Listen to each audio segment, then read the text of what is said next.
Estamos vendo a sala no plenário. São duas salas. Essa sala tem um banheiro privativo, um tipo lavabo. Nós temos uma mini copa aqui, você pode perceber, com uma porta que fecha, dando privacidade e organização.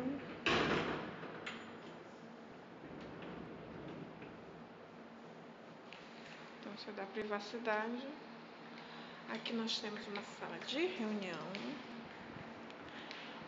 com um banheiro privativo também, tipo lavabo, uma vista panorâmica da cidade.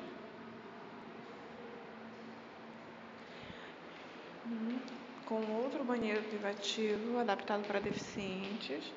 A sala já conta com toda a instalação de ar-condicionado, lâmpadas, mobiliário.